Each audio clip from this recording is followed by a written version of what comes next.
inspector for his term.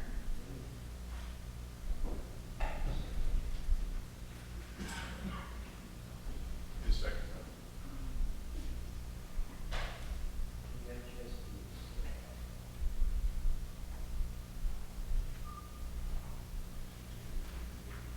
Just to introduce myself to you, my background is law enforcement. I was a criminal investigator, crime scene investigator for 7 years, a total of 9 years as a police officer in the Florence Police Department. I'm going to bring that paradigm of view to the realm of forensics. So is that good to go?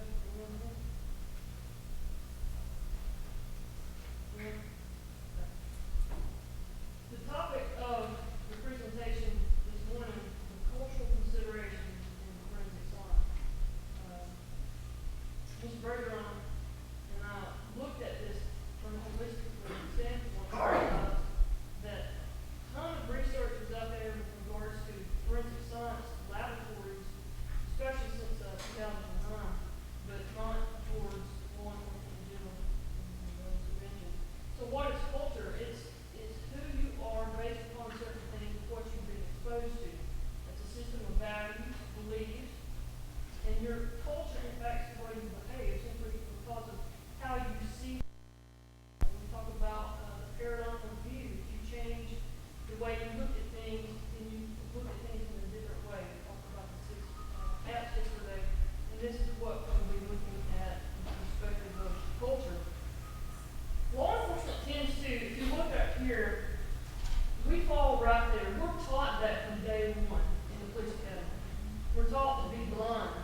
The symbol of criminal justice in America is the blind lady of justice. We have a blindfold over the female's eyes to project. We are not supposed to impart our own culture or belief systems into the investigation. So we are taught to be culturally blind, just the facts man, so to speak, what was in reference to yesterday. And that does have an impact on the way we process crime scenes. Just to give you a basic history of culture and how that has affected forensic science, there's 4 major areas of cultural impact into the forensic science realm. Early modern Europe, basically if a woman, they believe a woman who simply can't get pregnant if there were no initial or lustful desires from her. And we all now know obviously that's not true.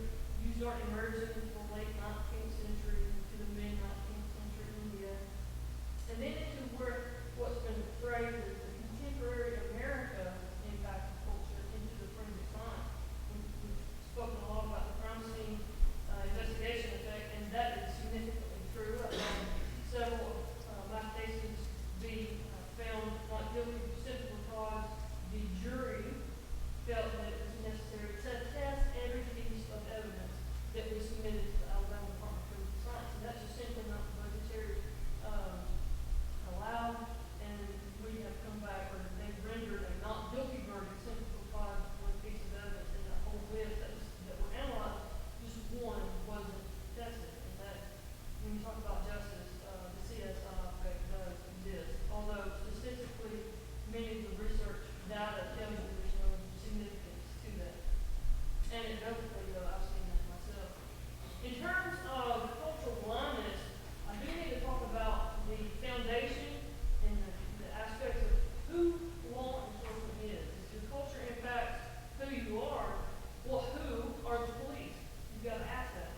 Like in America, the predominant person, if you just take a random sample of people, what you'll end up is a white male, Caucasian male.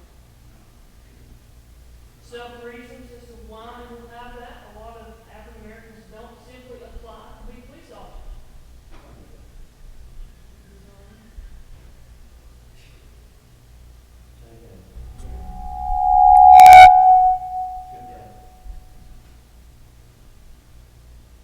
Must have got it switched off. I knew that. It sounded like it was on. I may not need a microphone anyway.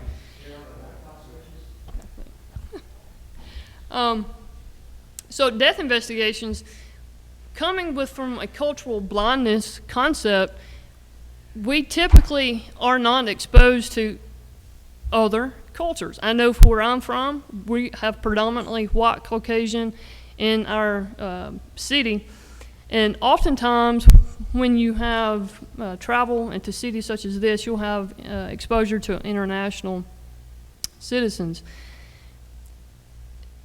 How you notify people of death has always been one of those dreaded things with police officers. Regardless of your culture, families do not accept that very well.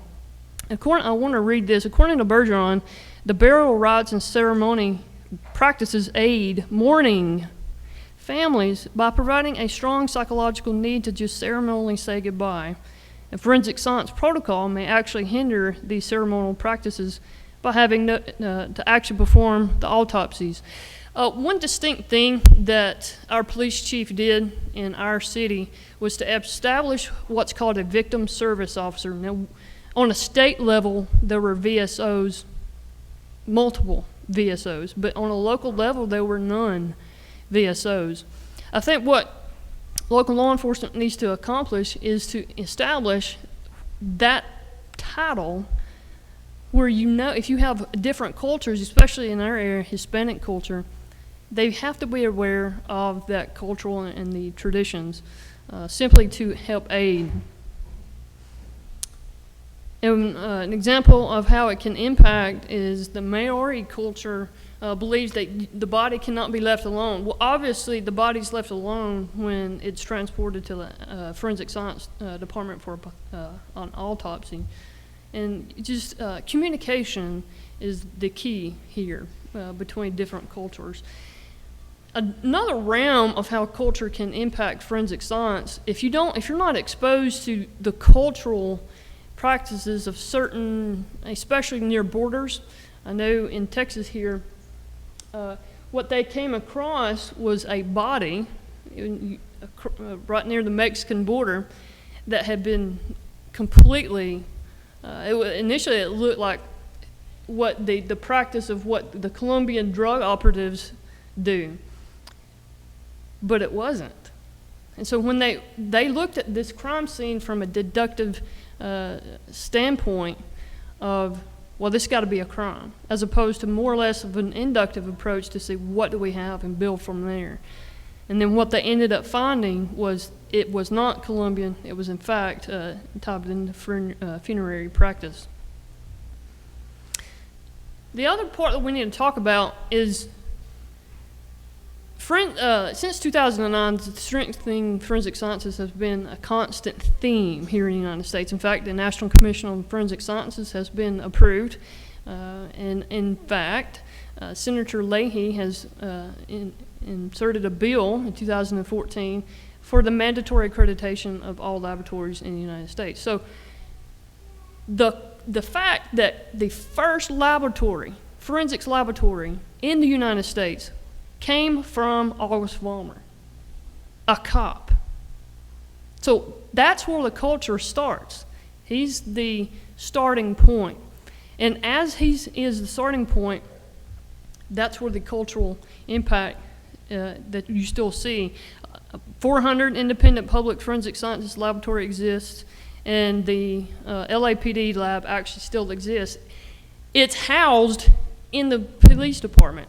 So a lot of what the Strengthening 2009 report suggests is right here, is removing all public forensic laboratories and facilities away from the police department, because it increases the possibility of biasness. I don't necessarily see a problem if you structure it correctly with that. What I want to focus on is here. I significantly agree with the human observer bias and sources of human error, what we'll look into here. The confirmation bias and the Madrid bombing incident, of where the initial suspect's name was given to the forensic scientist, FBI latent fingerprint unit. The name was given to the examiner. That examiner looked at the name, pulled the cards, then looked at the fingerprint from the Madrid bombing. he had a false positive. The guy was arrested. Years later, he ended up getting paid by the federal government because it wasn't him. They did not independently look at the fingerprint. They did not put the cultural blindness of what we've been taught from day one. Look at what you have. No impact. Well, the ironic thing is especially here in Alabama, you'll see, this is an example of a form that police officers had to fill out. This is what we submit to the ADFS. There was one time where I tried to submit a rape kit to be analyzed. The forensic scientist replied to me, well, do you have a suspect? I said, yes, I do. And then she asked, well, are you going to submit a DNA profile of the suspect? And I went, I would be glad to if I can find him. I know who it is, but he realized the victim reported, and he's on the run. Can I not just submit this forensic rape kit to you to be analyzed? No, we've got to have the suspect's name and a DNA profile. I went, why? Well, my question is, or my belief based on what I've noticed, this section should be a separate form, a separate procedure. Your forensic scientist gets this data. They need this, they need that. They don't need that initially. Analyze the rape kit, tell me if the DNA profile even exists, and then let me worry about getting the suspect DNA profile to you. You tell me what you have, and I'll give you what I got.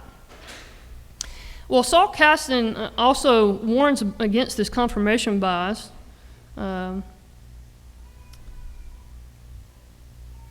Looking right here, according to Dror, Wortham, Fraser, and McKenzie, forensic examiners have more false positives matches on suspect candidates at the top and more false negatives at the bottom. So what does that mean? If I give them a suspect list, what are they going to do? They're going to say, well, yeah, shoot, that matches John Doe. And it doesn't match down here. That's an issue. That's a confirmation bias dilemma. It should not exist at all. In regards to bringing it back down where it began with law enforcement and forensic science in America, we got to look at how the police actually process crime scene evidence. Unknown DNA sources has always been a common problem with DNA analysis since it's been accepted. Let me ask you, could that unknown be police? And I can tell you, absolutely, it can be police. Let me ask you to raise your hand if you participate in active research of DNA analysis on evidence. Raise your hand. None of you? I can tell you I've done this before. And the next question I ask, do you have your DNA elimination profile on record? Every one of them will say yes. Why? Well, the Locard's exchange principle simply states if you're going to be in around the evidence, the potential of you being on the evidence is substantially high. Just by being in the room. Robert O'Brien, who's a Florida forensic scientist and also a Department of Justice now, he was simply walked through the room when that one piece of evidence was being processed. They came back, unknown profile. As such, he said, well, run my profile and see if it matches. They did, and it was him. He goes, I wasn't anywhere near that thing. And they tracked it down. He was in the room. He walked through the room. Well, Louisiana, and this is kind of misleading. The only reason Louisiana had a state law mandating that police officers have their DNA on file was because several women were getting raped. And the basis of the investigation was like, it's probably a cop. Now, the only access time that it's ever done is basically a court order for it to be accessed. But independently, cities, New York and Las Vegas, for you to be hired as a police officer, you get your DNA swabbed. It's on file. I had to be fingerprinted. I can tell you one quick story, confessing on myself. I lifted a fingerprint from a B&E to a vehicle. The only reason it came back to a non-fingerprints because my fingerprints were on file before I left, or before I was hired. This is an example of an unknown. This is a murder case I worked. All these matched, but look how many times this unknown male kept showing up on the cigarette butts.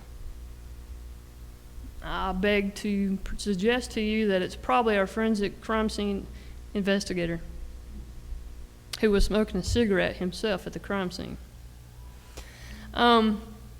Anecdotal observations. I've asked law enforcement officers in general, how many crime scenes have you worked? Oh, a ton. And they're real glad about it, it's a bragging fact. Let me ask you, have you ever submitted your DNA? Well, no. Why not? I don't want to get caught. I never submitted my DNA profile. I don't exist in CODIS. But I guarantee you, I exist on several evidences of an unknown DNA profile. Historically, this is your crime scene log. I suggest before officers go into the crime scene, they get the DNA elimination swab, and that will actually stop people from going in the crime scene without due cause.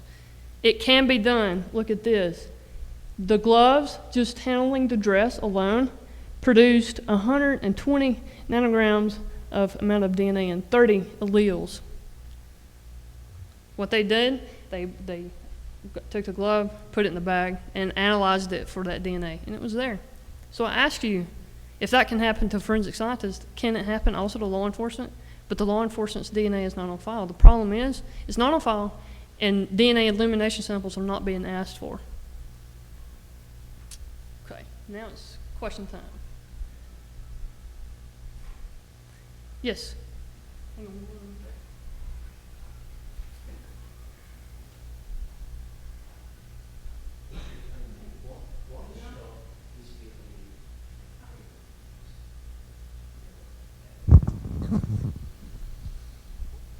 What is your opinion about submitting the biological samples to the lab? Do you feel the suspect name should be there or it should be coded? Oh, definitely, it needs to be recorded and submitted to the ADFS department, but it should be a separate file and only given to the forensic scientist if they come back with a DNA sample that would be able to be matched to a suspect. Yeah, because I'm asking, because if the name is there based on what you are saying, and it could also encourage bias and can easily be compromised too. But if it is coded, maybe sample A, B, C, D, sample Y, sample this or whatever, it could also make it much more blindfolded. That's what I'm trying to say. I agree with that. That at some point, if they do come up with the DNA sample and it comes back a match in CODIS, what the ADFS requires us to do, and it beats here's what I never understood. They did not analyze my rape kit because they didn't have a DNA profile from a known suspect. But even if they got a DNA match in CODIS, you know what they require me to do before they gave me a report that it matched? I had to go find him again. Then the second one, is it possible to also profile the labs, that is to monitor the labs and categorize them based on their credibility? Because if a lab is known to have issued maybe false DNA results like several times, it doesn't make sense that such lab continue to function. Who will monitor? Do you people monitor the labs here? Is there a monitoring team that from time to time update the result for those labs to enhance credibility? Well, let me tell you, in Alabama, there's a statute. The way they get paid, only on convictions. Only on convictions. The suspect, if he's or she is convicted, then the judge renders a fee that's paid to the ADFS. Yeah, because you remember yesterday I gave an example of one case that pursued his case for about 2 years, spent $800,000 because the first report was not good. So at the end of the day, the child spent $800,000. Then imagine the psychological trauma for that 2 years for a false result. And this kind of issue also replicates itself with HIV. We have heard of labs who are dishing out false positive HIV result. So there must be a strong monitoring team that actually say, based on antecedent, these labs are credible, or they can give them maybe a coded bar. Barcode red is labs that are risky, the white is the one that are very safe, and other. Then from time to time they alter it. That would be a good Absolutely. food for thought. Here in, all the forensic scientist labs here in Alabama are accredited. You have a question? Yes, ma'am. Let me try and understand you. You said something about police officers being in a database, an elimination database. Police officers and what?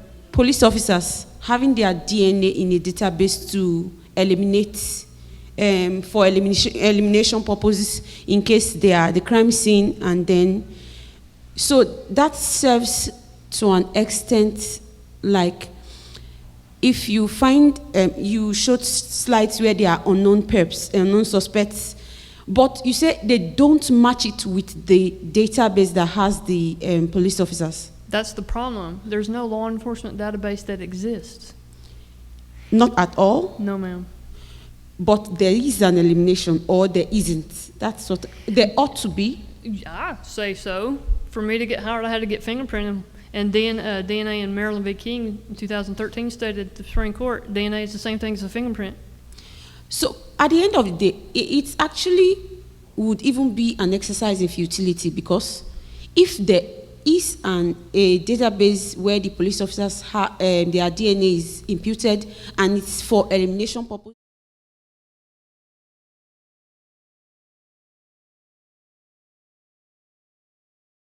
the PEP, and you find the DNA there, and you match it with the elimination, it can be ruled out and said it's elimination, even if he committed the crime. So there's actually no need to even not have the database.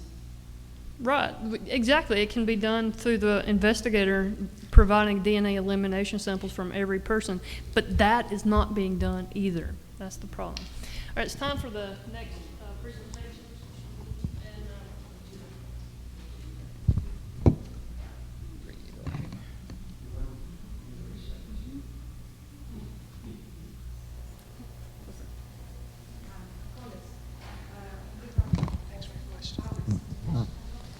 Great pleasure to felicitate Susanna Taylor for chairing this session, forensic anthropology, forensic pathology, forensic sociology, and forensic odontology. And with the certificate of recognition for your talk. thank you.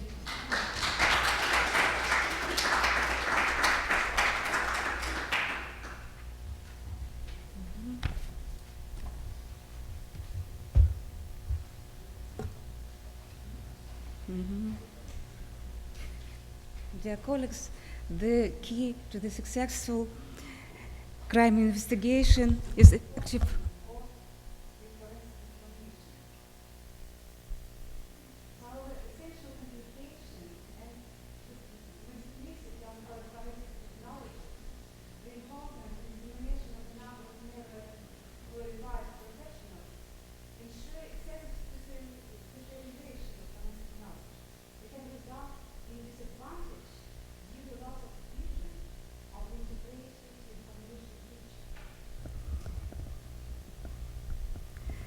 Without such a picture, knowledge obtained as a result of forensic examination can break down into separate fragments that do not provide the integrity of the study.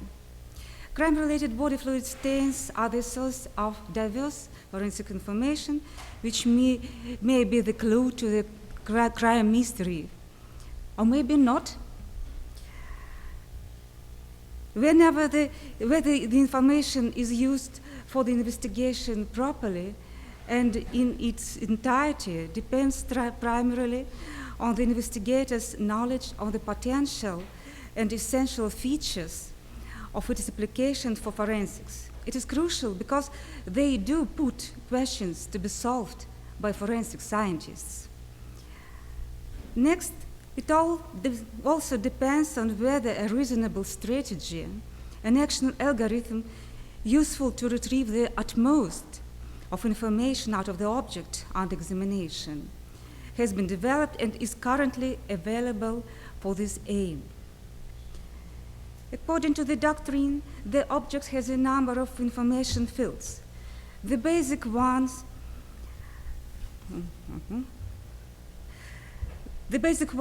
are identification field, comprising identity information, a trace-forming field dealing with the information about mechanism of the object interaction, and a situational field involving the mechanism of the crime. Each field, in turn, is divided into subfields as subsystems.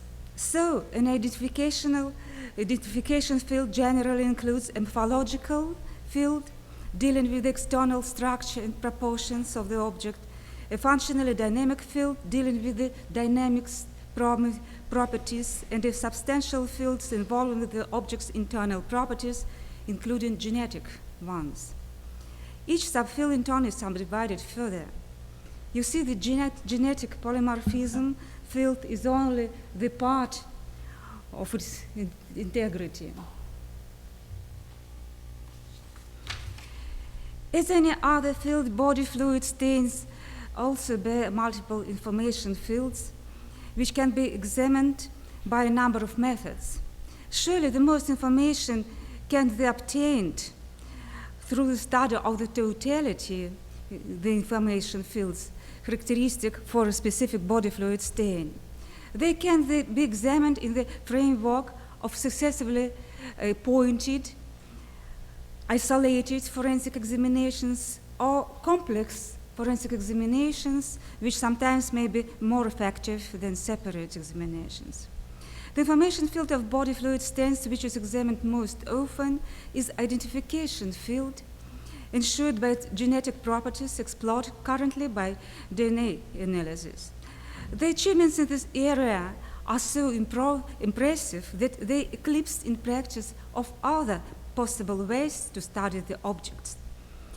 Meanwhile, the value of the data of DNA identification greatly depends on the way by which the DNA has got on the object under examination. So the study of the object's trace-forming and situational fields can give an opportunity to elucidate very important details of the case. For instance, sometimes it can help to exclude an occasional non-criminal reason of the DNA appearance and the item of physical evidence, which Susanna concerned this item. The simplest example is exclamation marks which could not appear as the result of the occasional touching by the suspect of the bloody thing at the crime scene. It can be a very good argument for the prosecution if such traces can be revealed. Conversely, the determination of the static nature of bloodstains in this question will be favorable for the confirmation of the suspect's version about touching.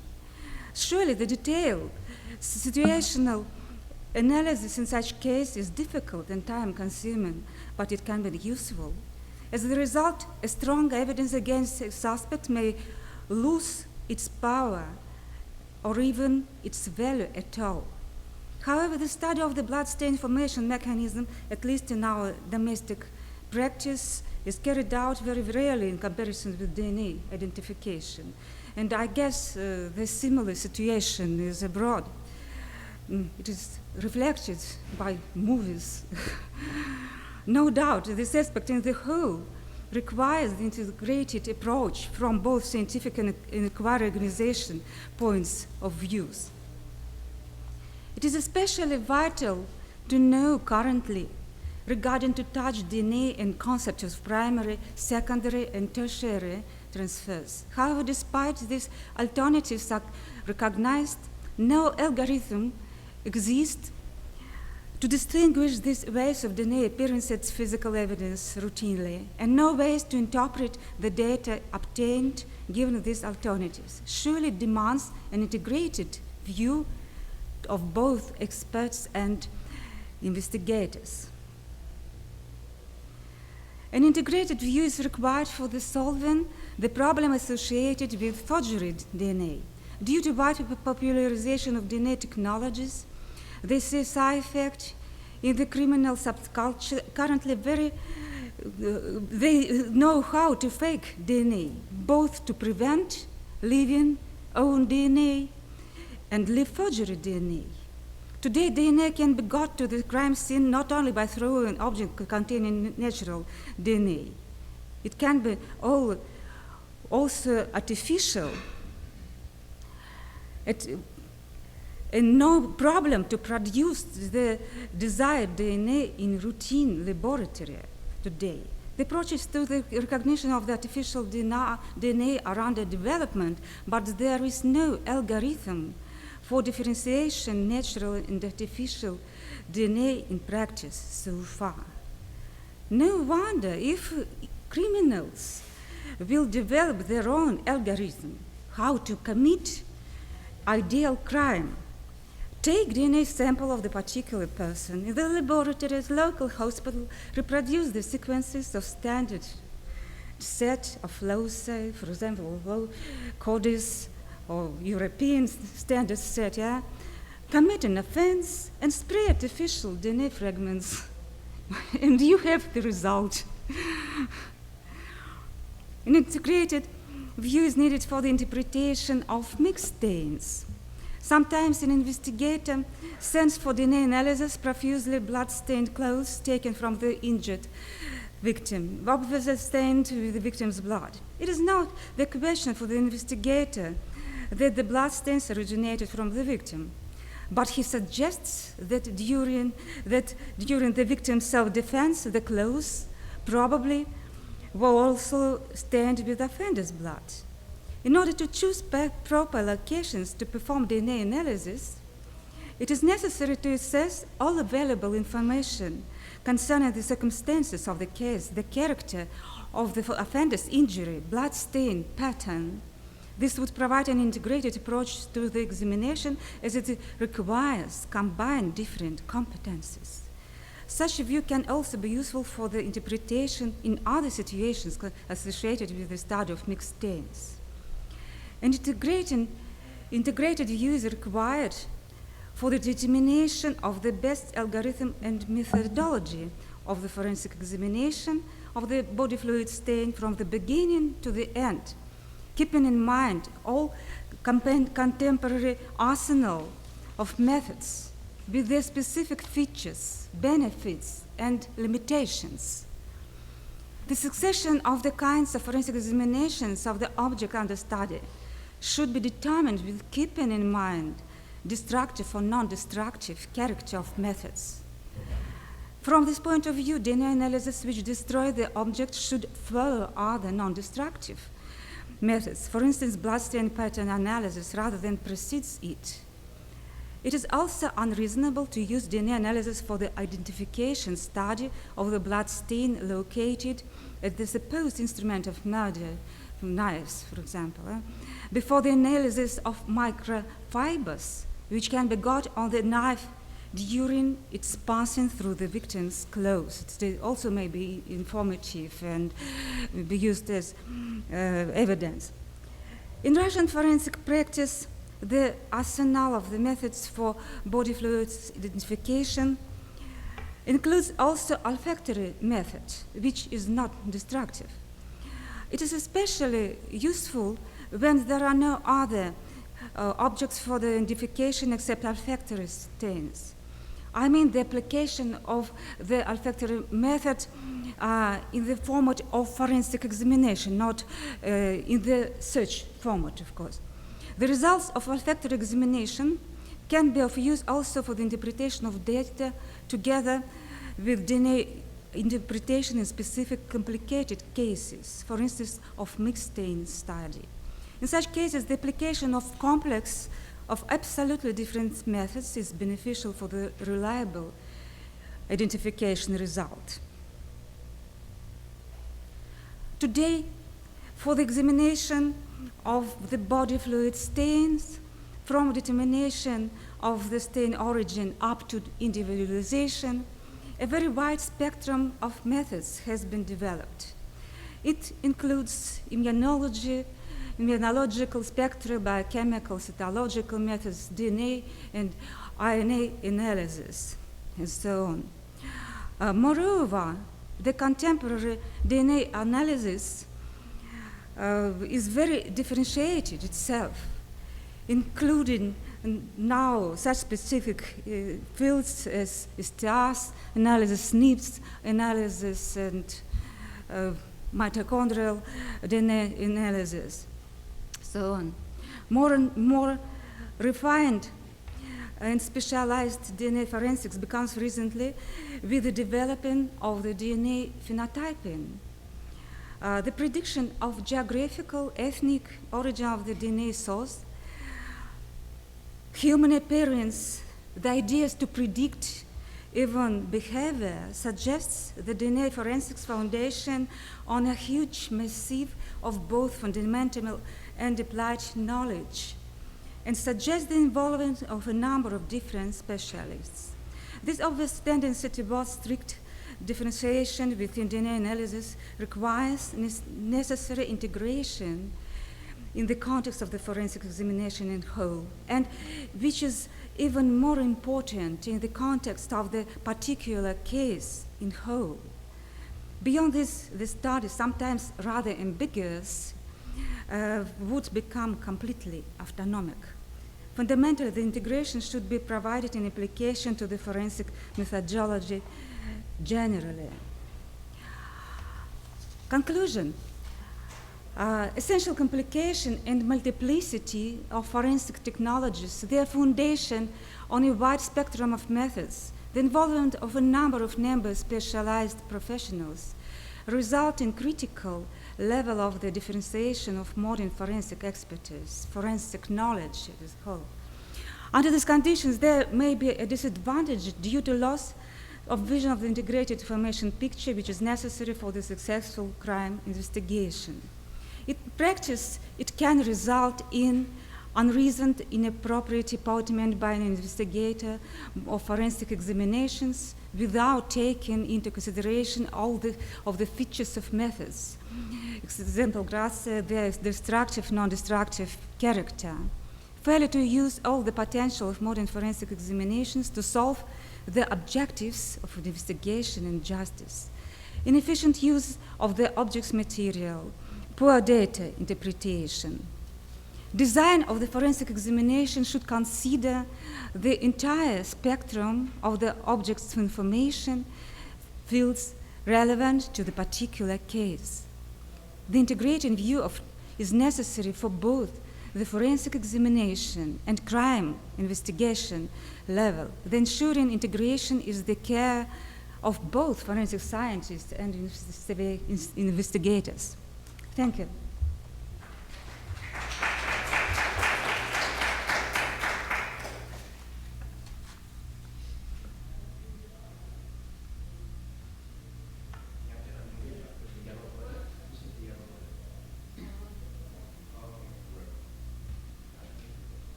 There it goes. When you said earlier on about how criminals are less likely to leave their DNA at scenes, wearing gloves and masks, in the UK we're currently doing a trial of swabbing the glove marks for DNA, and we've come back with a few identifications. Do you know of any cases in the US where that's happened?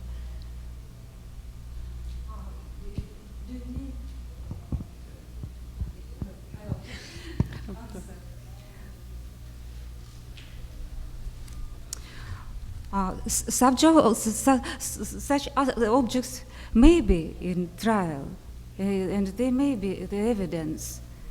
They may consider the evidence. Yeah, we're currently, being in crimes investigation, we're going out and we're swabbing glove marks latently, and we're getting DNA hits from that. So I wondered if there was anything similar in the US that's going on. Maybe some language problems. Maybe you can formulate it in other words. It will be clear, more clear for me. Are you asking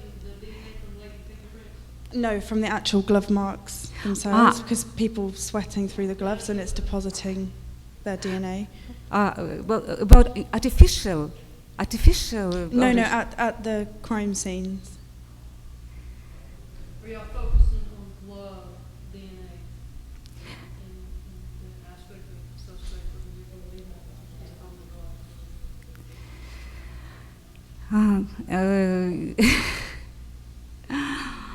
It's Maybe- fine, don't worry. Maybe I can't I'll talk to you later about it. Yeah. catch properly this question. I don't want to ask a question. I want to make a comment on the paper. You talked about the fact that criminals might not necessarily leave evidence on in the crime scene, and it calls to mind the fact that throughout the conference, the impression I get is that the forensic science community sees the legal practitioner as the enemy, the antagonist, and you're not really, you see them as trying to trip you on the witness stand and all that.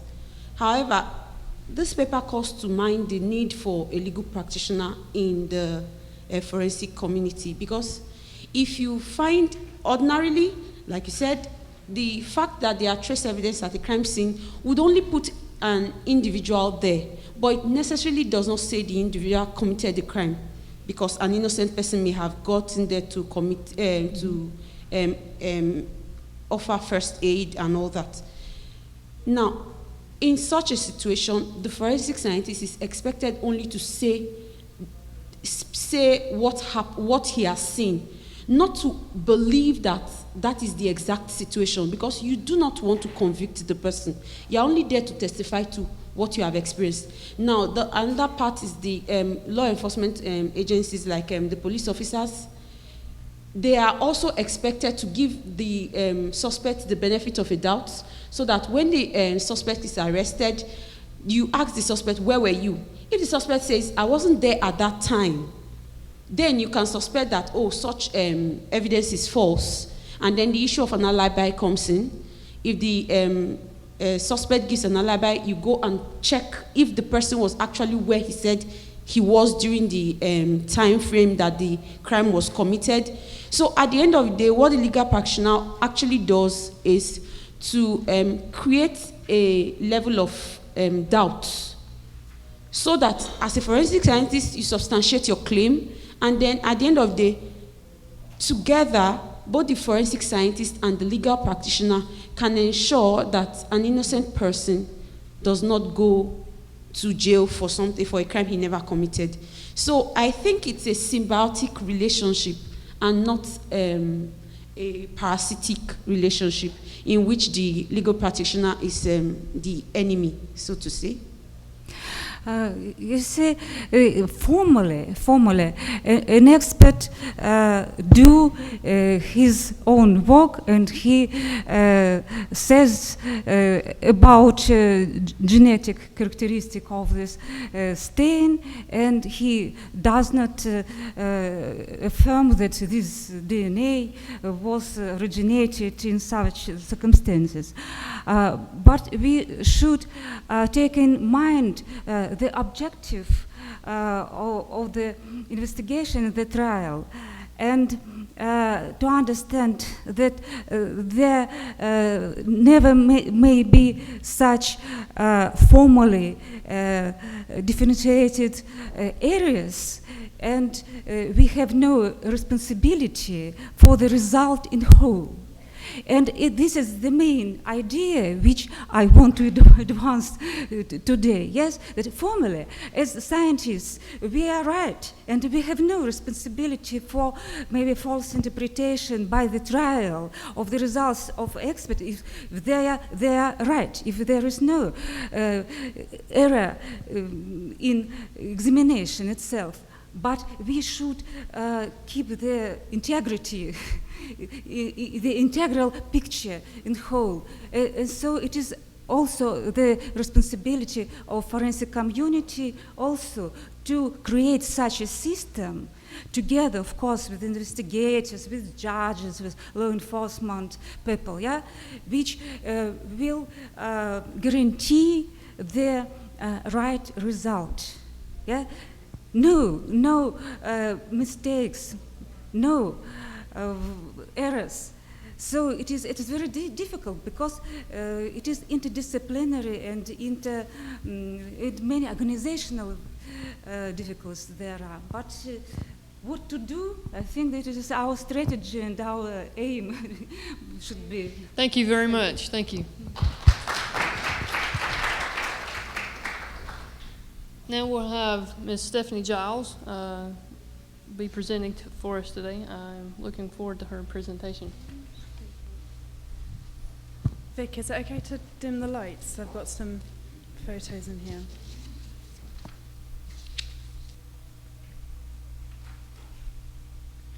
Okay, so good morning, everyone. My name is Stephanie Giles, and I'm a crime scene investigator for Thames Valley Police, which is the largest non-metropolitan police force in the United Kingdom.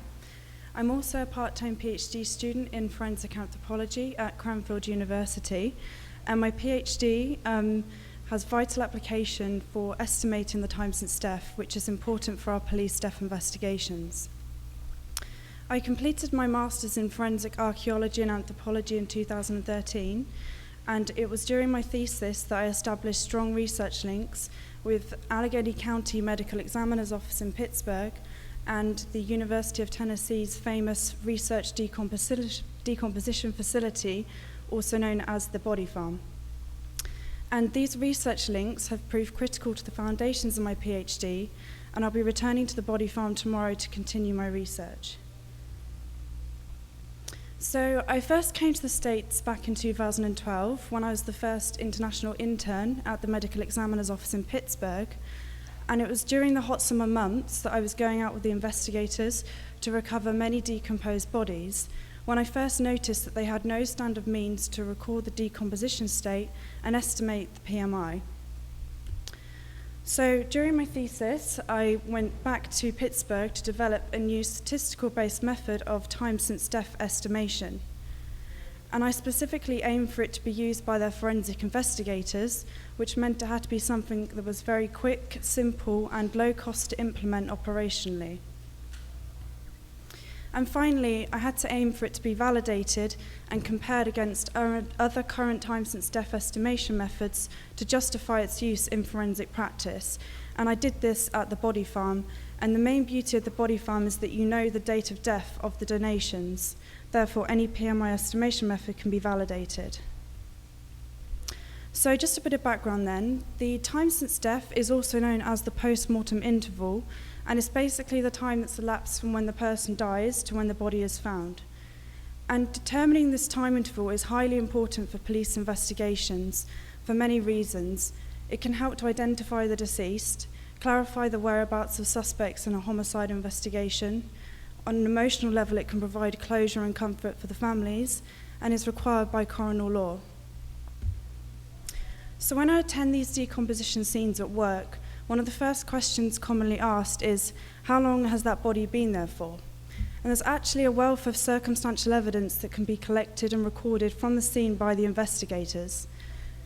They can speak to family and friends to find out the last known alive time, record the temperature and other environmental states, and also note the date of newspapers and mails.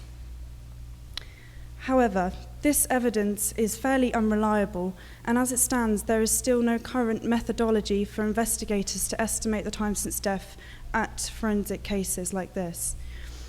This therefore results in them making subjective assessments about the decomposition state, and often these are very qualitative, resulting in high PMI estimations with high error.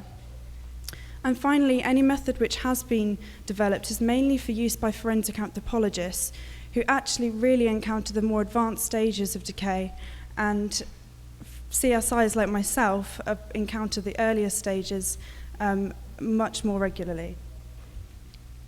So to illustrate the complexities of the problem further, this is a recent research paper which came out from some Austrian scientists, and they measured the level of protein degradation in muscle tissue extracted from decaying pigs.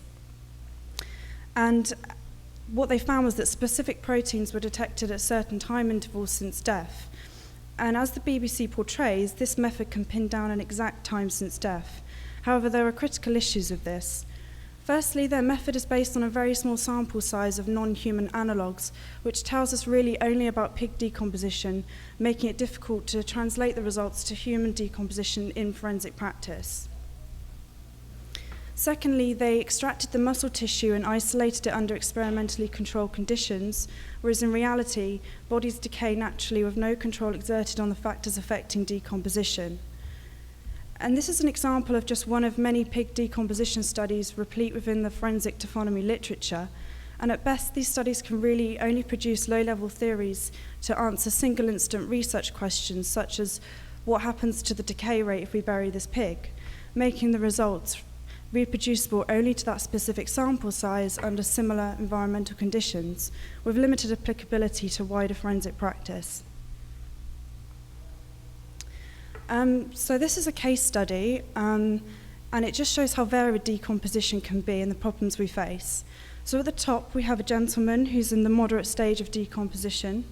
His skin is starting to slip. He's bloated due to the release of hydrogen gas from the gastrointestinal bacteria. And there's this marbling-like pattern on the surface of the skin, which is caused by the degeneration of the blood vessels. In contrast, the lady at the bottom is relatively fresh. She's likely to be in rigor mortis, the stiffening of the limbs due to the buildup of lactic acid concentration in the muscles, and liver mortis, the reddening of the skin due to the gravitational settling of the blood. This was actually a couple who were shot to death in their house in Baltimore. They died on the same day in the same room, but obviously the decomposition is completely varied. When this case went to court in 1992, the defense argued that they must have died on different days because of how different the decomposition is. But the prosecution stated that the male at the top actually died on the floor next to a very hot baseboard heater, which could account for the advanced decay rate. And this, I think, just shows that temperature is one of the most influential factors affecting the decay rate, and also how difficult it can be for investigators like myself to estimate a PMI based on the observed level of decomposition. So just a brief slide on what the current PMI estimation methods are out there. They can be divided into categories. To start with, we have the laboratory mortuary methods, focusing on the internal processes of decomposition and detecting certain biochemical markers which display at specific time intervals since death. For example, the decreasing level of sodium in decaying blood cells and the increasing potassium content in the aqueous vitreous fluid of our eyes.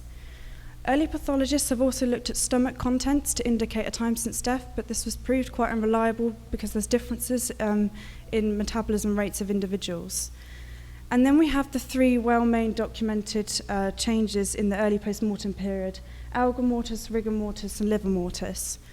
And collectively, these methods are fairly accurate estimating the early post-mortem period between 1 to 72 hours, but after this, their use is questionable. Next, we have the death investigation methods, and as I've said, this is the circumstantial collection of evidence at the scene, the visual observations of the deceased, and also temperature can be recorded from the body, rectally or a liver thermometer, which obviously temperature decreases post-death. However, there's a large part of decomposition, the moderate stage, where there really isn't any standard method to record decomposition and estimate a PMI. Next, we have forensic entomology. Different insects are attracted to the decaying body at different time intervals since death. Blowflies come along to the body, they lay eggs, which hatch to form active larvae or maggots, from which hard pupae shell cases form, and then further flies develop. And forensic entomologists take samples of these insects on and around the decaying body to ascertain the stage of the cycle and determine a PMI, which is a very useful assisting method. Finally, we have experimental type PMI estimation methods, mainly developed at research decay facilities. One here is the universal PMI formula, which detects the level of volatile organic compounds released by the decaying body into the soil, and a more commonly used point scoring decomposition method, which I will explain later on. So my methodology, in the first instance, I wanted to just steer away from all of the pig decomposition studies generated in the forensic taphonomy literature. And I think it's gone highly unnoticed that perhaps our most valuable body of decomposition data is sat retrospectively within the photographic archives and death investigation reports at police officers and coroner's offices. So interrogation of 128 real decomposition cases, their photographs and associated case reports at Allegheny County Medical Examiner's Office allowed me to devise a new statistical-based method of PMI estimation based on the occurrence of 31 decomposition traits post-death. The resulting method was called the Giles Harrison scale of decomposition because it was in collaboration with Dr. Carl Harrison, who's one of the UK's leading forensic archaeologists. And I said it's statistically based. I used two main statistical programs, correspondence analysis and principal component analysis, which I will explain later on. And my research proposal was then accepted at the Body Farm in Tennessee to conduct a comparative study where I compared my method with Magessi's point scoring method on 10 donations of known time since death. Every day for 3 weeks, I recorded the decomposition states from these two methods. So this is Magessi's point scoring decomposition method, and it basically works by assigning predetermined points to the level of decay. So if you had this body in front of you, you might have to assign 2 points to the limbs for being relatively fresh with little discoloration, 4 points to the trunk for the green discoloration and very slight bloating, and the head, which actually decomposes first, and in this case, mainly due to the easy orifice access for insects. You then total up the points from each region and obtain a total body score, which is plugged into a temperature-dependent equation to arrive at a PMI estimate. However, this equation has a very high standard error, and numerous studies trying to replicate this have actually found that it significantly overestimates the PMI and is more suited to use on advanced remains. One reason potentially for this is because the scale assumes a very rigid sequential order of decomposition. So, for example, if a body was mummified, you'd have to assign it 10 points, assuming it's passed through the bloating phase first, but bodies can dry out very quickly very early on. Therefore, you end up assigning a higher number of points and arriving at a significantly overestimation of the PMI. The second method I use is the one that I developed from the Pittsburgh data, the Giles Harrison scale, and it's a two-stage model.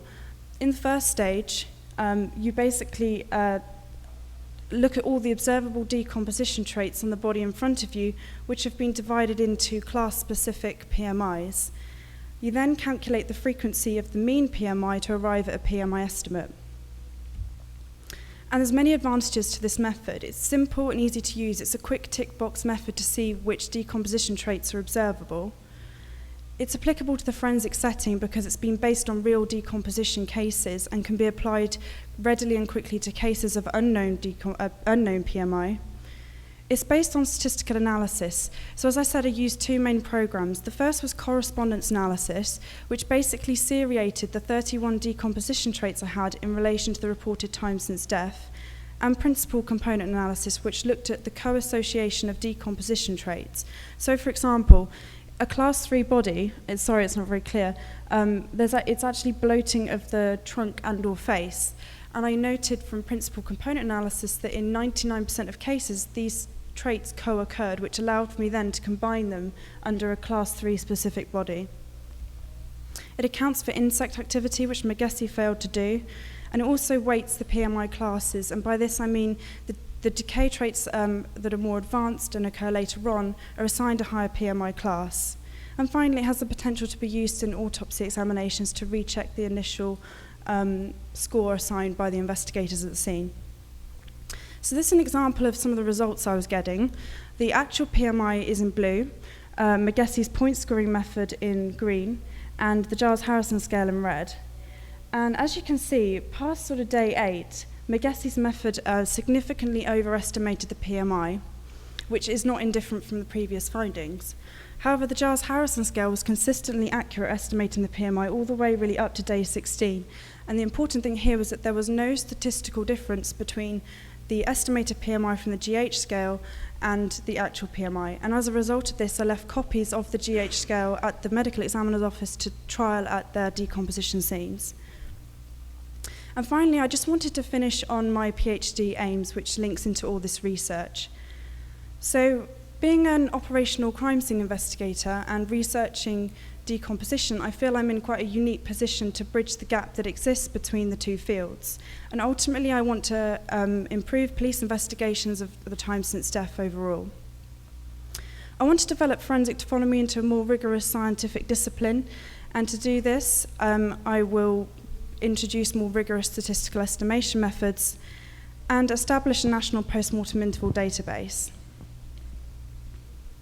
So in the UK, I'm going to devise a similar scale based on our UK data and apply a Bayesian approach to the decomposition data.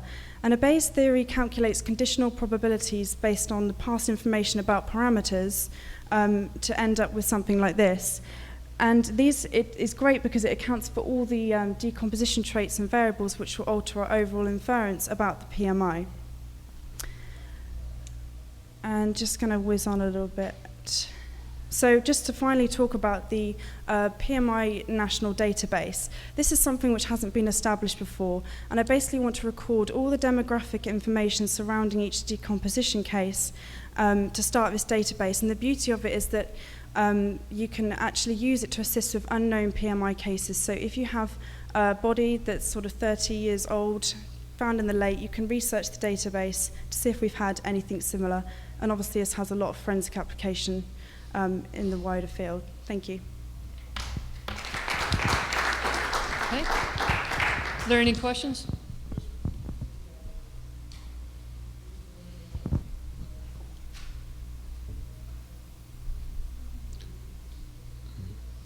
Now, the two body you showed with the one that was decomposing very fast and the one that was decomposing very slow, have you people developed any method to actually estimate the time of death for the one that decomposed very slow, knowing that the temperature could affect it? Yeah. I'm saying this because you remember a few years ago they highlighted a cannibal from Germany that was storing a lot of dead bodies in the fridge. So when you are investigating those cases, it could pose a challenge because most of the bodies are fresh that are kept in the fridge. That is one question. Then the second question, with recent advances in cryonics, where even the doctor, the scientists themselves are also killers now, do you have any recent update on technology to estimate the time of death? Because with cryonics, the essence is to preserve the body as fresh as possible. I'd imagine if the body's as fresh as possible. I mean, I guess my research is more for the moderate decomposition when those laboratory methods are no longer possible. So if it's relatively fresh, then you're not going to expect much decomposition. No, I know. I'm asking you in time of estimating the time of death. I'm just putting it as an additional challenge to your program. Whether have you thought of looking also into those areas? No, because as I said, it's very rare that we experience the sort of fresh stage, the early decomposition. And those sort of methods are more laboratory-based, experimental methods, which is not what I'm getting at here. Any other questions?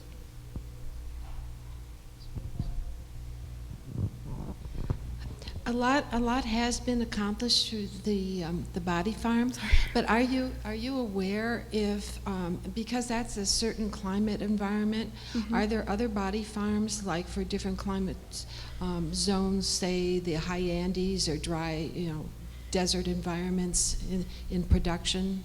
Yeah, obviously that was one of the main issues, is the fact that Tennessee has a very different climate to Pittsburgh. But the main thing is that you've got the known time of death, so you can validate the methods. But as I was saying before about this Bayesian network, if you take into account the variables that alter our overall inference about the PMI, then it can account for that. So you just assign, okay, we know the temperature is this, so therefore the PMI is obviously the decay is going to happen faster, and then it accounts for that in the overall estimation. I guess I was thinking not only temperature, but aridity, the dryness of the area. Yeah. Again, any sort of variable which I'll be quantifying as the main effect on the decay rate can be put into this Bayes network and it will basically weight all the variables to see which one has the most effect to Thank account you. for it. Yes. Good morning. I'm Dr. Sivendra Jha, and I'm from Nepal. For me, it was most like understandable thing. So thank you very much. I wanted to ask you about point scoring decomposition. What you said, point scoring decomposition, Yes. right? It was. So is there any categorization based on a score? Is there any categories? Categorization based on a score, like the case you have shown, it was 13. 13. So 13, yeah. So is there any categorization, like if it is till say 0 to 5 or 5 to 10, something like that? No, there's not. It basically, once you put the final total body score into an equation, and then it arrives at a PM estimate with an error, so it's sort of plus or minus however many days. But it's not. Then what is that calculation? Pardon, sorry? I suppose out of 13 points, if it gets 10, Yeah. and then what is the calculation? I times to 10. What is the Postmortem interval. If it were 10 versus 13, would be the relation to postmortem. Oh, I see. Right. Well, obviously, if it was higher, then you're going to get a longer postmortem interval because decay becomes more advanced with time. That means if it is 10 points, it means it is higher. It will be postmortem interval. Yeah. No. If you had 10 points, it's going to be earlier decay, so a lower postmortem interval. Specific how many days or how many hours? Can you tell me? Can't really say how many hours specifically. It's more of a range. And you mentioned there's a much larger interval error versus your method. Yeah. There was statistical differences with that. Okay, thank you so much. Thank you.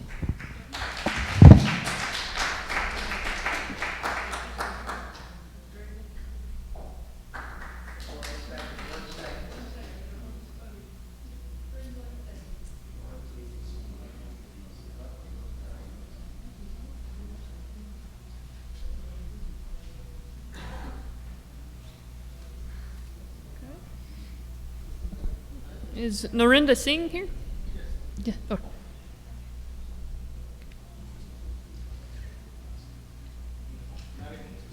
Naren.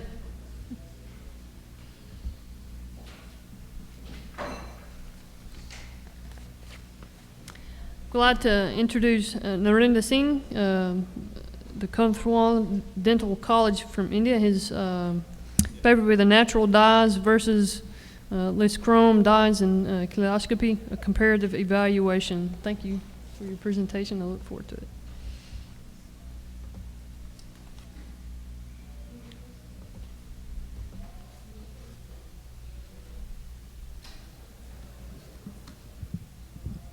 Hello, check.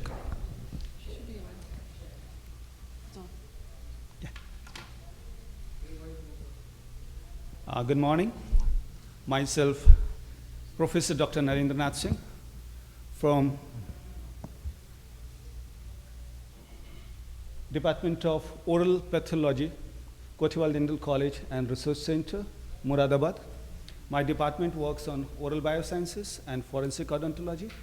My expertise is basically I work on psychoimmunology of disease.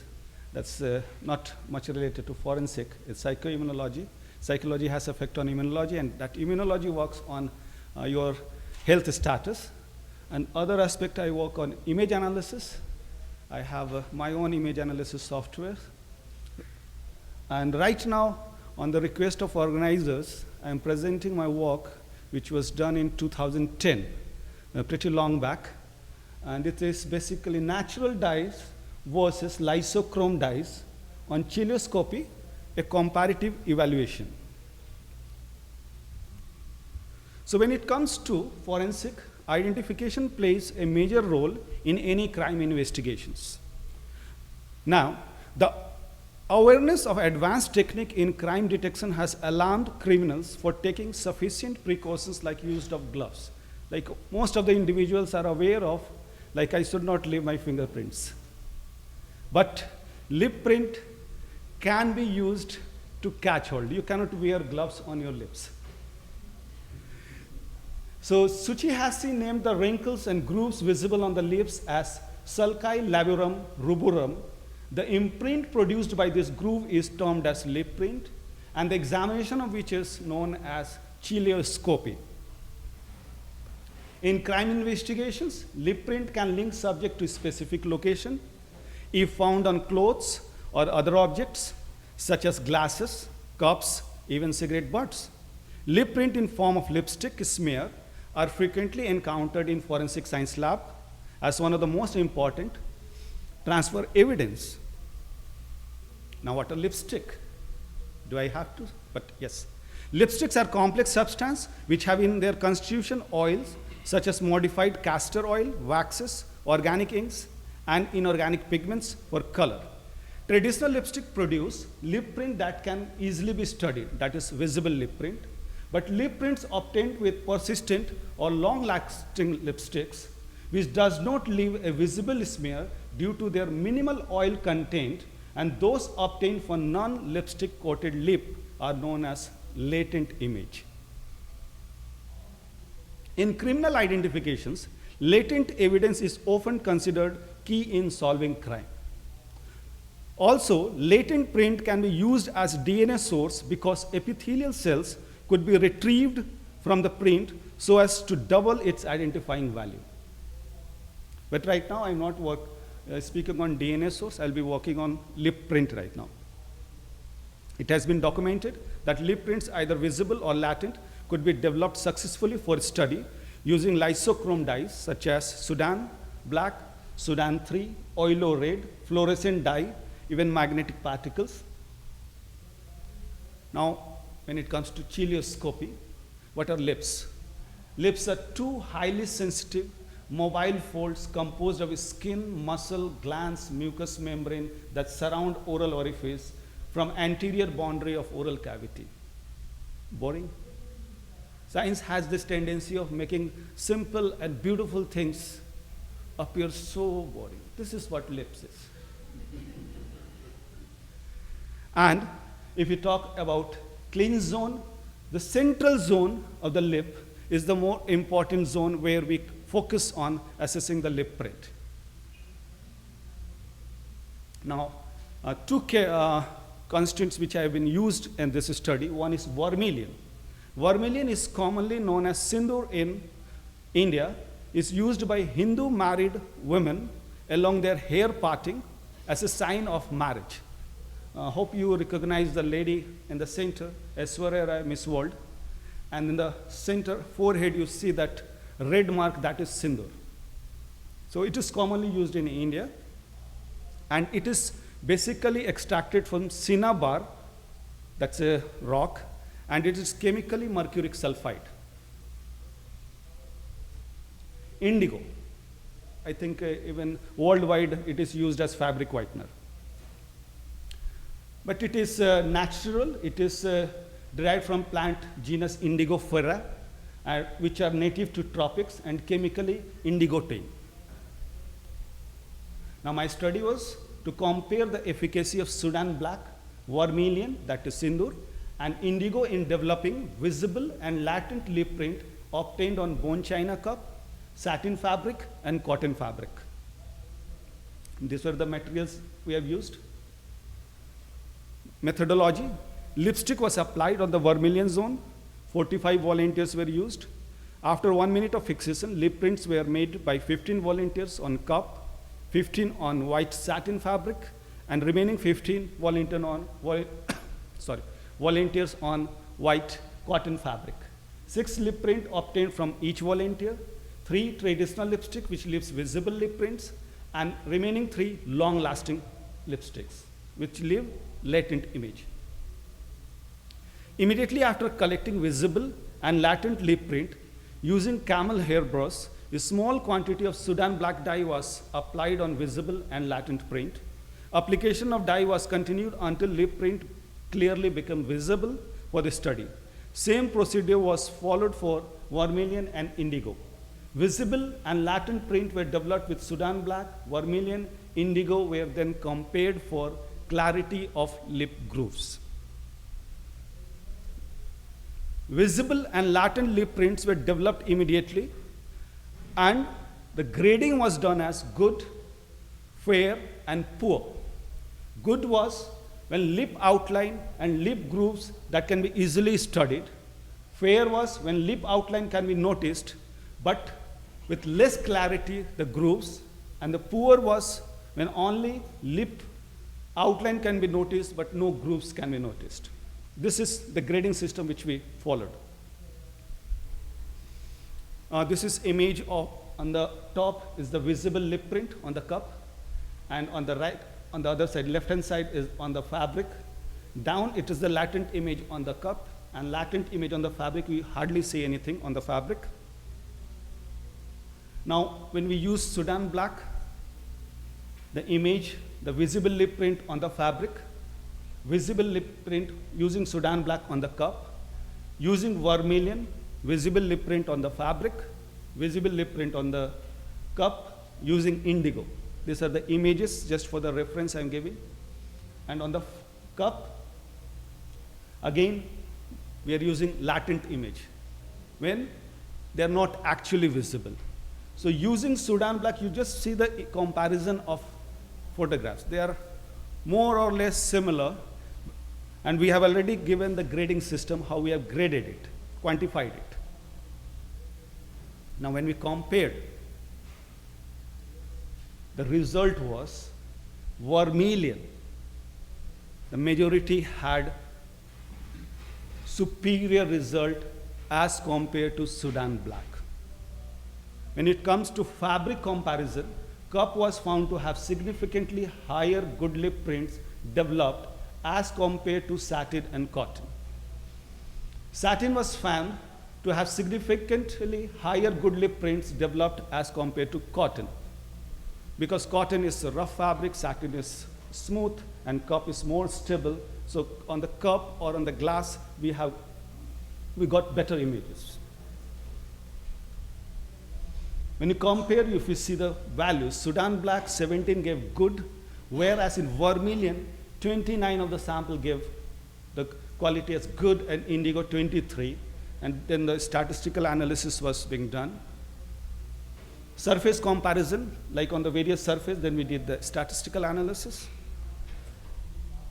Now, vermilion and indigo were better than Sudan black as they were free-flowing and did not adhere to the surface of the object, where lipstick smear was not present. The quality of lip print developed was better on cup, satin fabric as compared to cotton fabric, probably due to greater absorbance of lipstick content by cotton. The most important thing, vermilion costs 25 grams rupees 15, that is less than $0.25. Indigo cost 50 grams 12 rupees, less than $0.25. Sudan black cost you 1,260, approximately $20 US.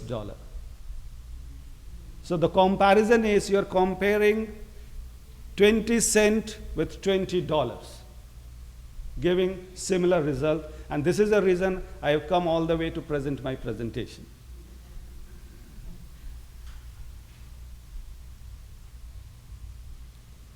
The results have shown that both vermilion and indigo give comparable result to Sudan black for development of recent lip prints, both visible and latent.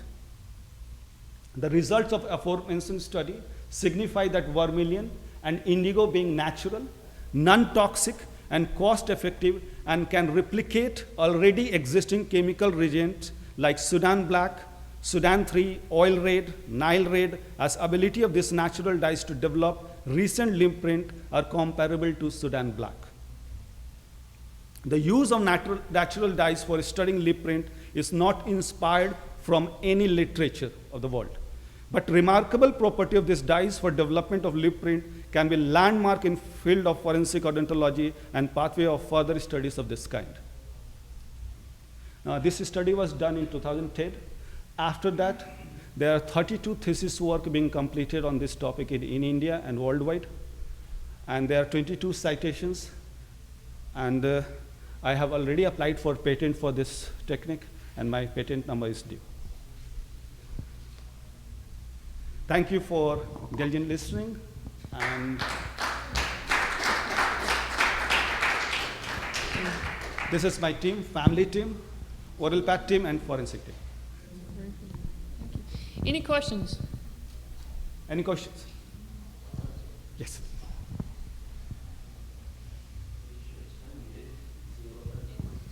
So, in your center, so would you say you have an established forensic odontology program, like master, PhD, or something? No. In India, we don't have any forensic training program. It's just we provide services when and if required. I was wondering, with your status and others, why don't you want to pass the knowledge to other people? Basically, in India, forensic odontology is upcoming. Okay. Most of the work are being conducted in FSLs, forensic science labs, where if they require our help or expertise, they call us. Okay. Thank you.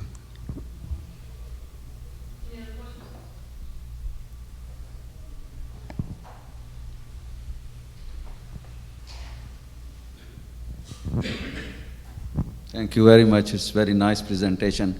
Did you ever try to get the DNA from those ladies after transferring those lips on the cotton? As when it comes to DNA, sir, the lips should not be coated with lipstick. We have tried DNA on uncoated lip, means without lipstick. And that's what I said at the onset, means if you want latent lip print, are very good source of DNA epithelium. But when it is coated with lipstick, you are getting lipstick on the mark. It's very difficult to get epithelial cells from the lipstick mark, sir. I think it still be possible. Yes, it It might still be be possible, but you will be getting some colors, and that color, then some small skin cells still be there. It's possible. Thank you, sir. Okay. Any other questions? Thank you, ma'am. Thank you. Thank you very much.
Yukoa, university professor from the University of Benin, Nigeria.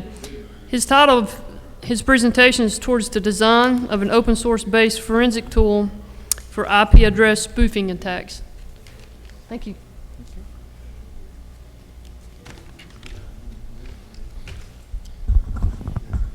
Good afternoon, ladies and gentlemen. I'm here to give a talk on the design of an open source based forensic tool for IP address spoofing attacks. My name is Kingsley Ukoha. I'm a university professor from the University of Benin in Nigeria. I teach computer science.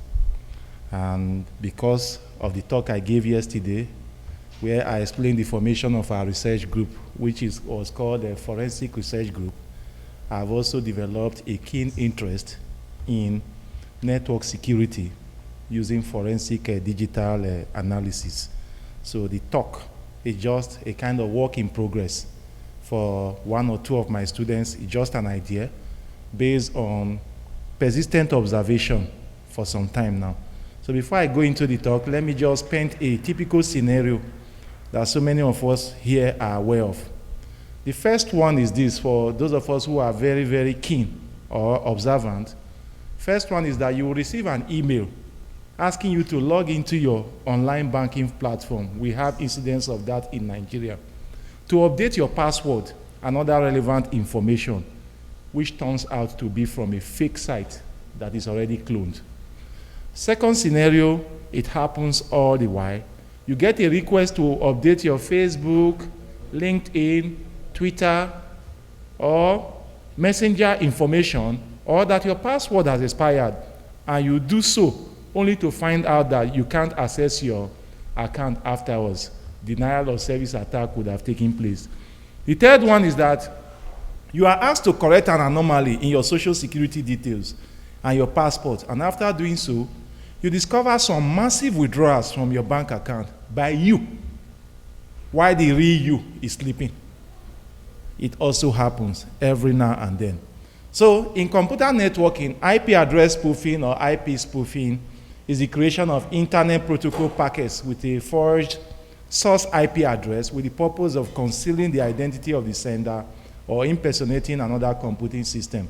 For those of us that are a little bit knowledgeable about networking, you discover that whenever a message is prepared to be sent out from your computer, the protocol in charge of breaking that particular message into individual packets is the TCP protocol, while the IP protocol is in charge of enveloping each of these packets, and then they can now be sent over the network by your FTP protocol. And so when it gets to its destination, it will now reassemble these packets together to now form your complete message. And in doing so, the moment the message leaves your computer, the source address of that particular computer is embedded, and that is the numeric IP address. That tells the computer, the network, that this is where it's coming from. And then the destination address is also attached at the tail of the message. That is where it's going to. So the header contains the source, the bottom part contains the destination address. And so the concept of IP spoofing was discovered as a security weakness in the IP protocol, which carries the source IP address, and the TCP protocol, which contains port and sequencing information. Like I've mentioned, the basic protocol for sending data over the internet network and many other computer networks is the IP, and the header of each IP packet contains, among other things, the numeric source and destination address of the packet. The source address is normally the address that the packet was sent from, and so by forging the header so it contains a different address, an attacker can make it appear that the packet was sent by a different machine. The machine that receives spoofed packets will send the response back to the forged source address, not the real one. And this technique is mainly used when the attacker does not care about the response, or the attacker has some way of guessing the response. By spoofing, address attacker conceals identity, make it appear that it has come from a different source. IP address spoofing is used in many cyber attacks, and there are some legitimate use cases when you want to test the performance of your website. Just like when we talk about hacking hacking is both good and bad. It is good when you are using it to test the extent of how secure your network is, and it is bad when it is now used to perform something that is very, very not okay to you. Two critical issues for inter-network systems are trust and authentication. And so, from this diagram, you see the normal interaction when a message is supposed to be sent. The source IP address is given, and that is the computer it emanates from. The destination IP address is also given, that is where it is going to. When it gets there, you see everything moves around seamlessly, and if a reply is expected, the destination address will now in turn become the source address and send it back to the original source, which becomes the destination. This is the normal interaction, like someone hopping a flight from here to Charlotte. You get there and you are coming back directly. That is a normal flight. But an abnormal flight, you are going to Charlotte, all of a sudden they tell you that there's some turbulence on the way, and it takes you all the way to Arizona. And before you know it, somebody is now asking you, where are you? Oh, I'm in Arizona, not in Charlotte. That becomes an anomaly. Then the interaction under spoofing is this. You have the source IP computer and the destination IP computer. The message is supposed to flow straight, but there's another machine there that is now cloned to make it look as if it was the source. And that one will now collect the reply at the end of the day. So interaction under spoofing, when an attacker uses a non-existing IP address as source address, that could also happen. You try to search for that address, you won't get it. So many of us in Nigeria and other countries, we experience this almost every day. Then, why do you have to spoof IP address? The same answer to this question is the same answer you will get when you ask, why does an armed robber conceal his identity when he wants to steal? Why does a kidnapper have to mask his face when he wants to go and steal? And they don't even operate during the daytime, they operate at night under cover of darkness when nobody can see them. So the IP address acts as a source of sender's identity, and any user that sees an IP address assumes that the transaction is legitimate. And services that are vulnerable to IP spoofing are the remote procedure call service. Any services that uses IP address authentication is also vulnerable. The X-window system, electronic financial transaction sites, they are heavily vulnerable, and normal emails in your inbox. Then the field that contains this particular study that we are talking about is the one we call network forensic, which is the process of collecting and analyzing raw network data and then tracking network traffic to determine how an attack took place. Because after the IP address has been compromised, network forensics come in, and that is where the digital forensic examiner is heavily needed.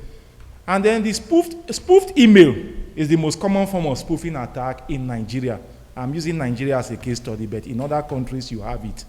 Email is considered spoof when the email address is in the from field, is not that of the actual sender. But what you are seeing there is the email of the actual sender, but that is not it. For some of us who have maybe a naive way of detecting such a fake email, what we do is to just carry our mouse, point the pointer at where the original email address is supposed to be, and you now see another email address being written under. That goes to tell you that it is not the original email. So believing what you read in spoofed email can cause huge embarrassment. For instance, my colleague that we are supposed to make a presentation yesterday, Dr. Wilson Akiwu, is a commissioner of police, a high-ranking police officer. And you may just get an email from him that there is massive recruitment going on in the police force. Please, do you care to apply? Meanwhile, he's not the one that sent that email. So somebody can just spoof that email, and the embarrassment that follows is something that most of us will not be able to contend against. And so defenses against spoofed email, you could hover over the front feed, like I've mentioned before, just put your mouse there, and then after some while, you notice the real email address coming out under, then you know whether it is real or not real. And then you also try to find out whether the URL, they are legitimate. They are legitimate. Sometimes it pays to copy that address, go to a separate browser, search for them, and you find out whether they are real or not. you will always want to make sure the link is legitimate, and it uses encryption HTTPS for the secure form. And if it is a financial site, apart from using HTTPS, you also see the sign of a key at the right-hand corner of it to tell you that it is additionally secure. Try to open a new window and go to the site directly without using the email link provided in an email. And then sometimes these spoofed addresses could contain incorrect grammar or spelling. Then they could also be in plain text. And then you may have absence of logos inside the site when you open it. The message body could be an image, and sometimes, typically, it could be a request for personal information from you. Your social security details, your marital status, your health insurance. They just want those details.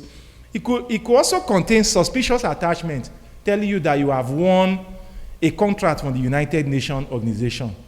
And then it could also be urgent. They will just put it SOS, top priority, please respond as soon as possible. And then you also look at your email. Was it listed on the from field? The person is coming from. Sometimes it will not be there. It will just be to all recipients, not to a particular recipient. So our open source model, the way it works is that it could be installed or embedded in a web browser so that you don't incur any additional cost. It is open source, the proposal, in the sense that it is going to be free. You are not going to pay any cost for it. And then after installing it on your computer, it could be in form of an app that could be on your Android phone or maybe on your computer. And then it could be launched each time you open an email address. You just want to read an email, it could be launched. Because of the speed of interaction, you may not notice any delay. And automatically, it goes to your from, the person who sends you the email, the field, scans for the address, and performs a lookup. If the address is legitimate, that particular lookup will return a positive for you and store it on a local database so that the next time it's going to perform a lookup, it doesn't have to go online. But if the address is not on the local database, it goes online, does a quick check again, the way your search engine normally works, and within some few seconds, it will return some interaction that that particular email address has already engaged in before. Because sometimes when you are trying to know whether it is legitimate or not, there are some syntax that need to be present in a suspicious email transaction for you to know whether it is good or bad. It has to do that. And then it validates the authenticity of the email or the HTTPS address, opens the email or the website if it is authentic, and then allows you to perform your legitimate transaction. Our hope is that if such a scheme is integrated, it will go a long way in improving the security of transaction, because any transaction we carry out on the internet, we do it on the basis of trust. You don't even see the person you are interacting with. You send out your social security detail, your credit card detail, but you don't know the other person. Anything could happen. Apart from the encryption protocols that helps us to carry these details to and fro, we also do not know the identity of the recipient. And so the benefits of this open source model is that it can be integrated into web browsers. The apps version is also to be ready for portable PCs, and it increases security and awareness, available free of charge, saves frequent searches by storing a list of trusted addresses for comparison, helps the forensic investigator to work much better, and then lastly, can also provide a platform for skilled programmers to always come out and interact and share their experiences like we have in the Linux operating system open source community. Thank you for listening.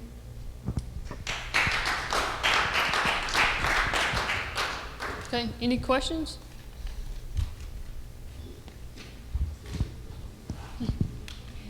You've been. Kingsley, I wanted to find out, because I discovered with this spoofing, some people, especially close family members, friends, they devise a way to overcome it. Of recent, I watched a terrible film where a single mother who was very obsessed with the daughter was using her computer all the time without her knowing it. So any email generated, you would think she's the one. She even sent out massive email to the boyfriend and other and so on, so that nobody would get close to her. She wanted to hold her to herself. So is it ever possible for you people to design something for the email and others so that it will know the user, the actual owner or the non-owner? Is that technology possible at all? It is, sir. I think even our common native intelligence helps us to avoid such pitfalls. From experience, from what I've seen from people, in Nigeria we use what we call a cyber cafe because internet access may not be available in some communities. Somebody can come up and open a big place, put about 40 computers there, and people could pay a token to go and access their mail. We discovered that each time they go there to access their mail, they may pay just a token for 30 minutes access, 1 hour access. Towards the end of that 1 hour, the person's time is, the timer is already telling the person that you have 30 seconds more. And the person is looking at this mail. Let me quickly open it and read it. Quickly, the person reads. As he just finishing reading, no time to log out, the browser, this system closes. And what happens? The next person coming behind will allow you to go, pay for 2 hours, sit in front of that computer, and then look at it. Your email is still open. He can now start clicking the back button, back, until he gets to the place where you actually logged in. Then, what you entered was your username and password. Your username is shown in black and white. The password is shown as dot. Just copy the dot. Paste it on a notepad. There is a software that you paste it to. It will reveal the characters behind that dot. And the next thing they do, they log into your email when you are not, whether you are aware or not. That one is even good. The worst case scenario is that they will now change your email password and denial of service will now come on. You will not be able to log on again. So sometimes it is due to carelessness because the email authentication mechanism is very secure. But sometimes it is carelessness that make most of this software to filter this authenticated information and use it for third-party login. What I'm saying is that the software, let's assume between you and your wife. Yes. Your wife feels that you have other girlfriends. Yes. So what she does, because she's your wife, she has access to your computer and order, go directly send emails to all your girlfriend and other and so on, insulting them and other. Then how will she know? How will she gain access to my own email address? Except she knows the password. She's close to you. It's okay, family maybe, member. Okay. Exactly. What I'm trying to say in essence is that is it possible to have any software that if you are actually not the rightful owner, that you cannot use it? No, I think where you are coming from is this. We are supposed to be 2 guests that logged into the hotel room here. And they generated 2 keys for us, similar key, and gave to us. I'm not around. I'm just outside. My wife can go behind me, still with the same copy of the key, and enter. There is no way the door will tell my wife that she's not supposed to enter as long as she's having that key. That is the same scenario we are talking about. Now, to answer your question, I know from my experience in the U.S. military, particularly with classified email and unclassified email, we use a smart card and a reader, and so in addition to having to put in your login and your password, the smart card has to be in additional level of as security. an additional level of security as a token, and so even if someone had your login and password, they would not have your token and it would not allow you in. Of course, there's more expense to that, but some corporations here in the U.S. are using that level. And I think some of the new operating systems are actually going with thumbprint recognition as well for things like phones and stuff. So maybe we'll get there one day. To add to that, what he's saying, I agree with him, is available already, but not for these free-to-air email services. In Yahoo, when you want to log on, I think they give you unsolicited mail and everything because it is free. That's where they make their money from. If you want additional level of security, you must be prepared to pay. But in the third world countries, many people are using these services free of charge. Even if you tell them it's 10 cents a year, 10 cents a year is very small, but they will not pay. They will tell you they don't have that money. But for the military, who understand what you call the importance of classified information, they have to put that additional level of security. So if you do it for everybody, the cost will be enormous, and I don't think we'll be able to shoulder it. Thank you. Okay, I'm through.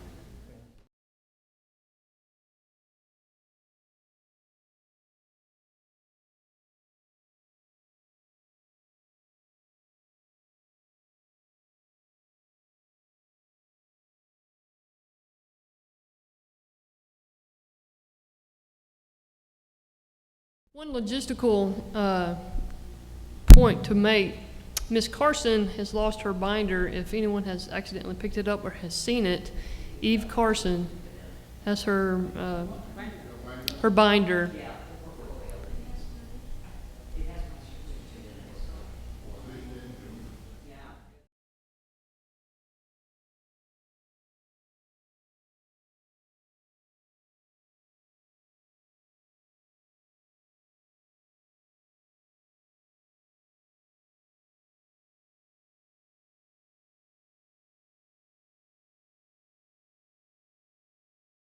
Is skipping some. Stella.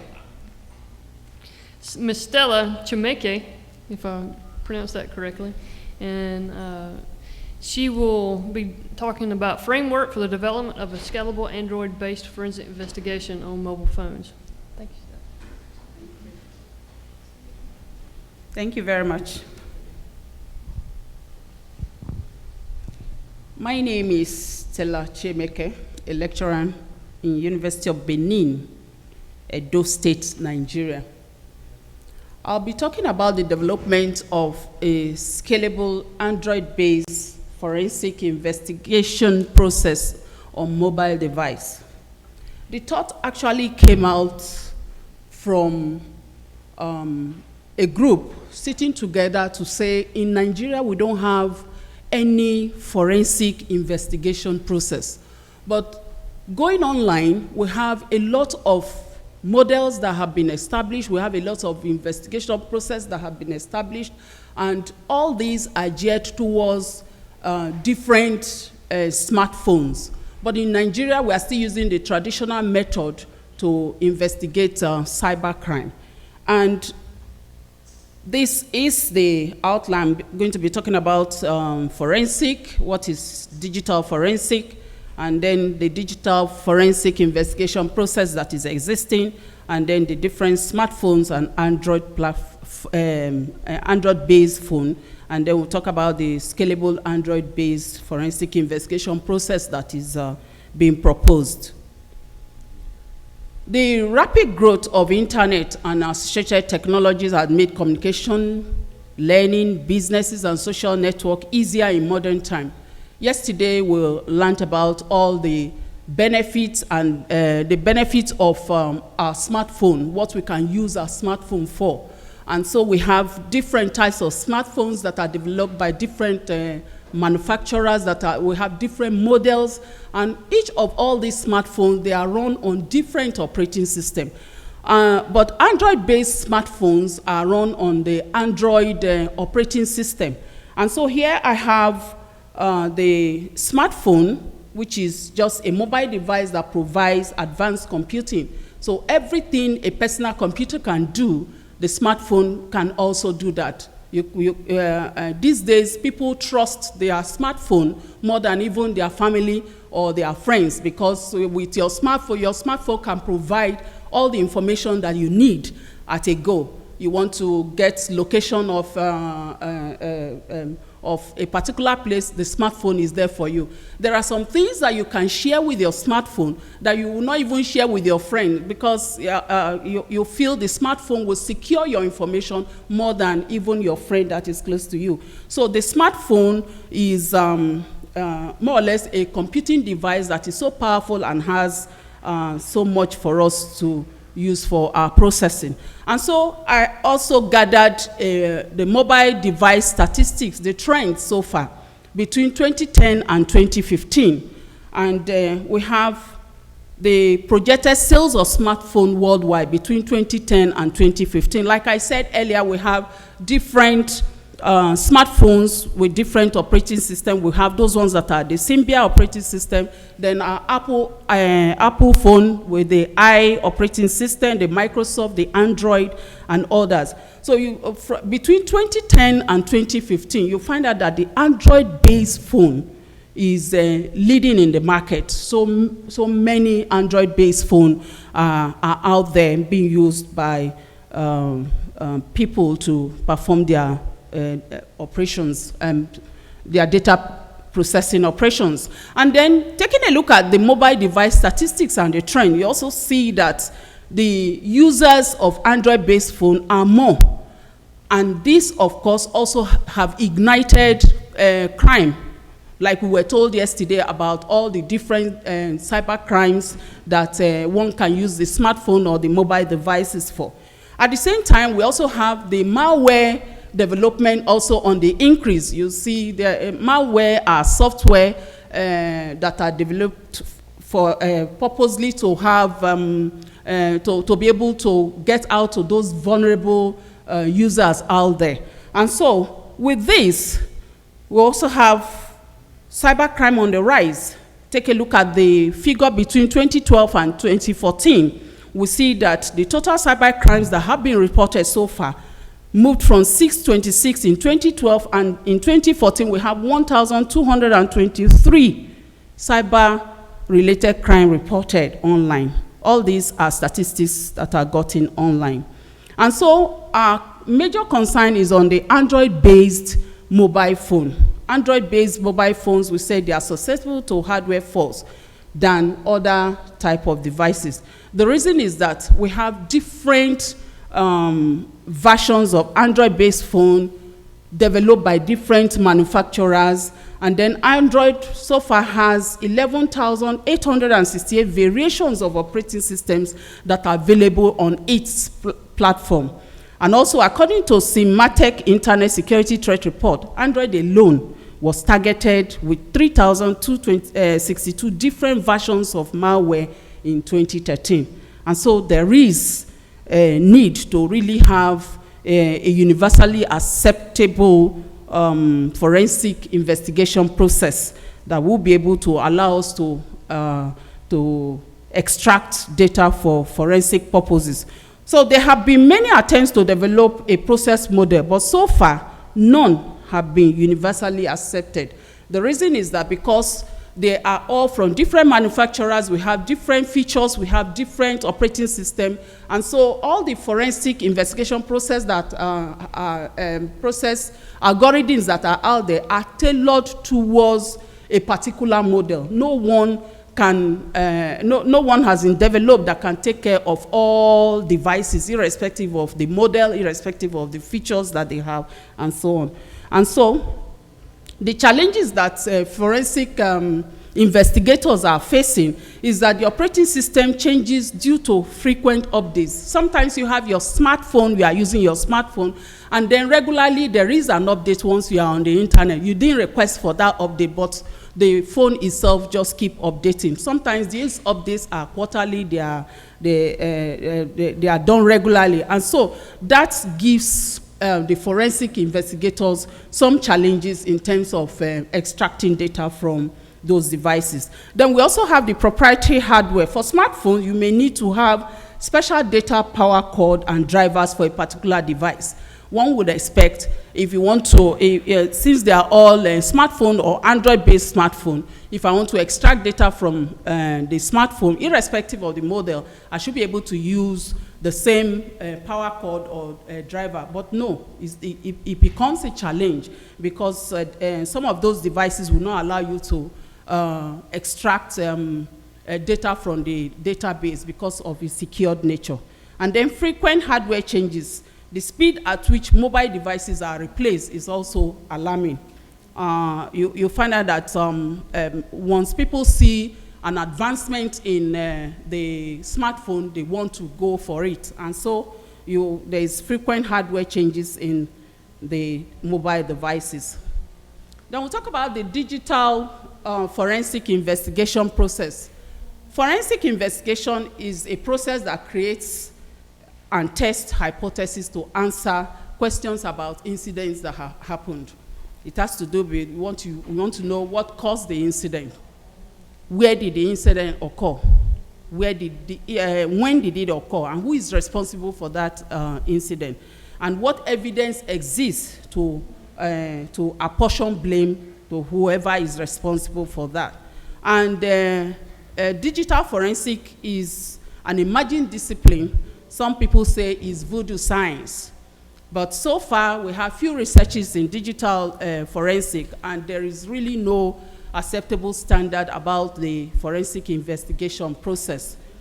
The mobile forensic is defined as the science of recovering digital evidence from a mobile phone under forensically sound condition using accepted methods. We've already talked about all the information that you can get in your mobile handset. And one of the biggest challenges we have is dealing with constantly changing models of these cell phones. And then investigating cell phones and mobile devices is also one of the most challenging tasks in digital forensic.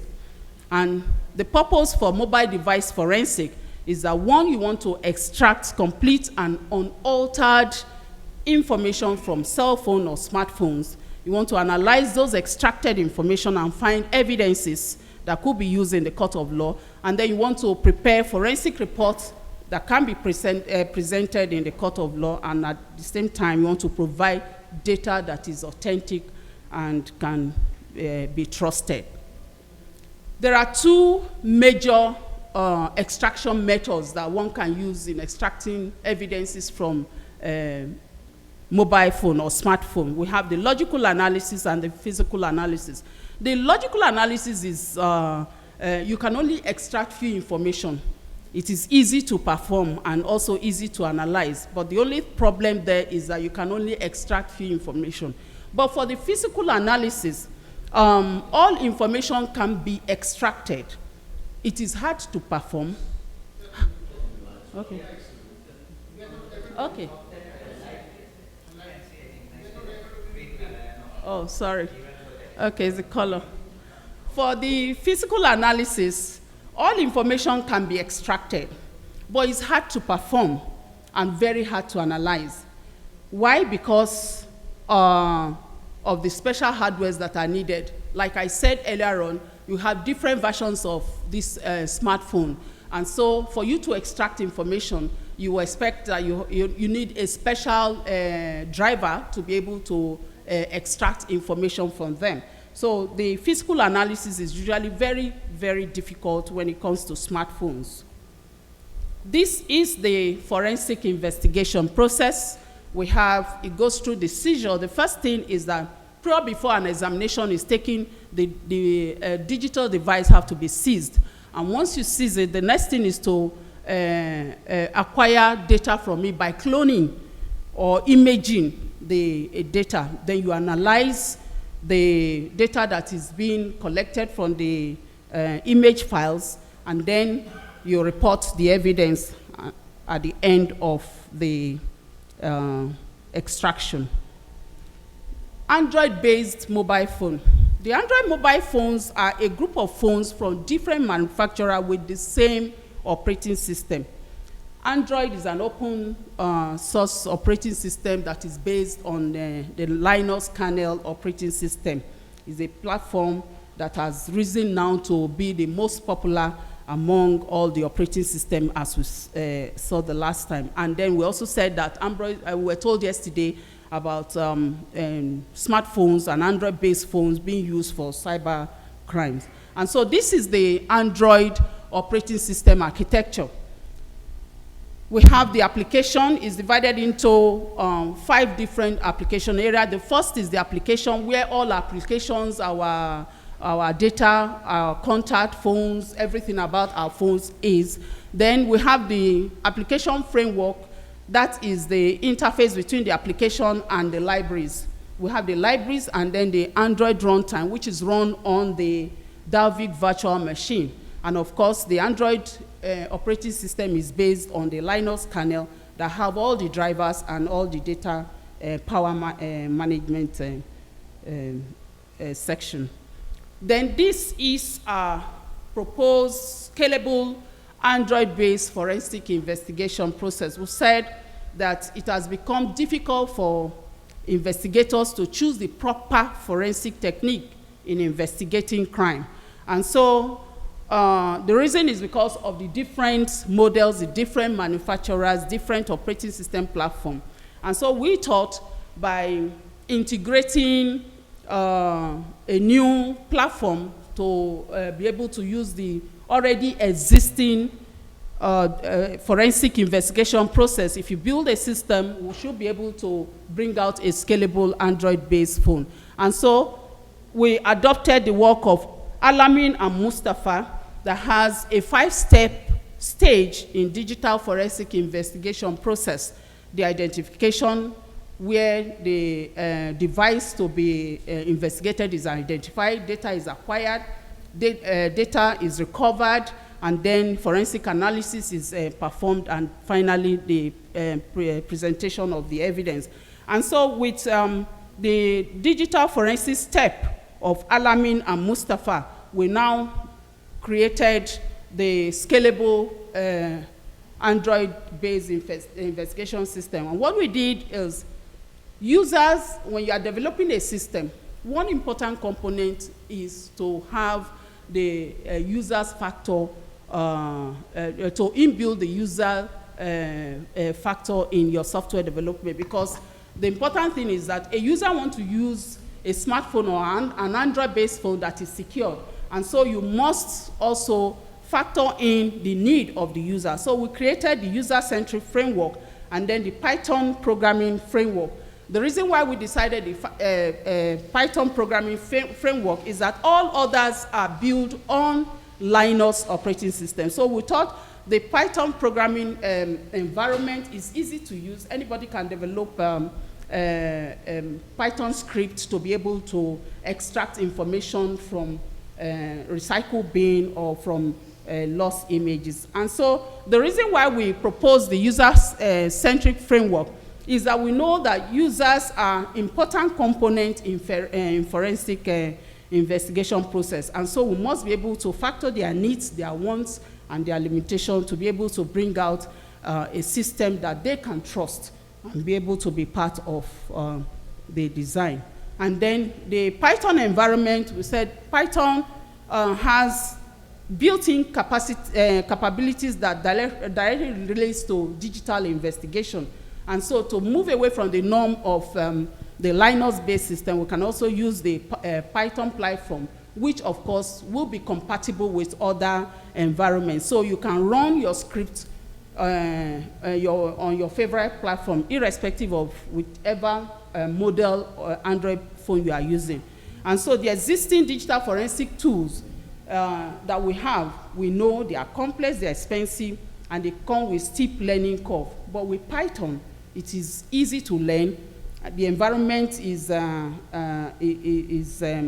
very easy for you to apply to be able to program your script. And so the scalable process that we have designed using this Python will also have the wireless access point analysis in the registry. You should be able to recover deleted item in the recycle bin using the Python script. And then we should have a mobile application artifact that will enable us to be able to get data from the database as a single flat file on the host.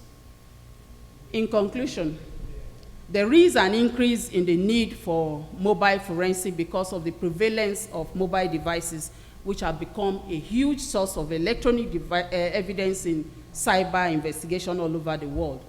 In our paper, we have tried to integrate user-centric framework and then the Python programming platform to be able to build a scalable Android-based investigation process. It's an ongoing project, and so by the time we finish developing the Python forensic investigation process, we should be able to test to see how scalable it is. And the architecture, we believe, at the end should go a long way in making it easier for us to perform forensic investigation on mobile devices. Thank you very much. Thank you. Are there any questions?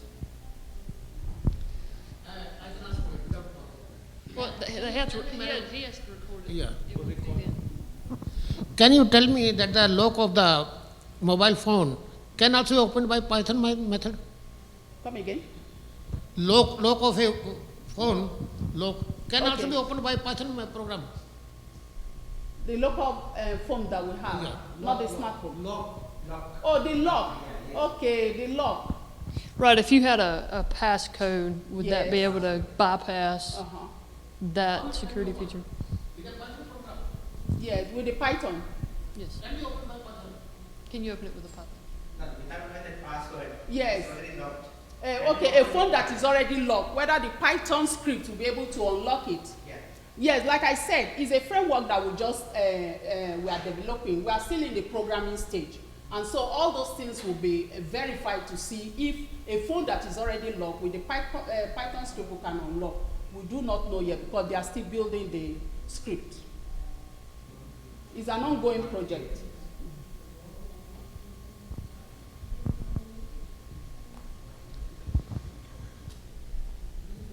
I wanted to find out, you will notice that most of the communication gadgets from Android phone, Apple, from Steve Jobs and others and so on, they didn't have a conventional university education. It's just like an idea and they develop on it and so on.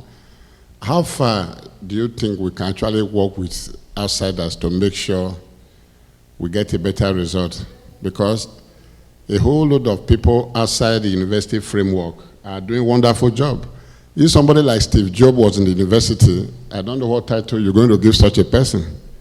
So what are we really doing to make sure we work with those people to give us a quicker and a better result so that bureaucracy and all the academic long story might be cut short and we get a better result for the society? Okay. Thank you very much. Out there, teaching our students will know that there are so many of them that have the capability to be able to perform some of these things. But because the infrastructure is not there, and then there is no support from anywhere, they are not able to really bring out the idea. But thank God, with FODEC as a research group, we are hoping that we'll be able to get across to a lot of agencies to see if there is any way they can be able to promote such ideas from our students if need be. Thank you. Thank you. Hang on one second. I gotta get you your certificate. Picture time. Thank you. I get that right.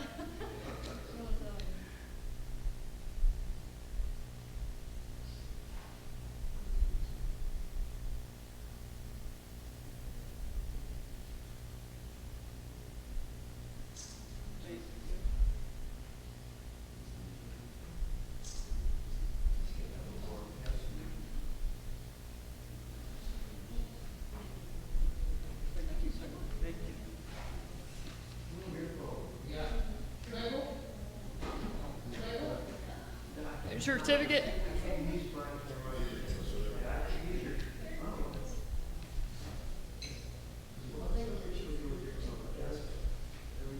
Your certificate.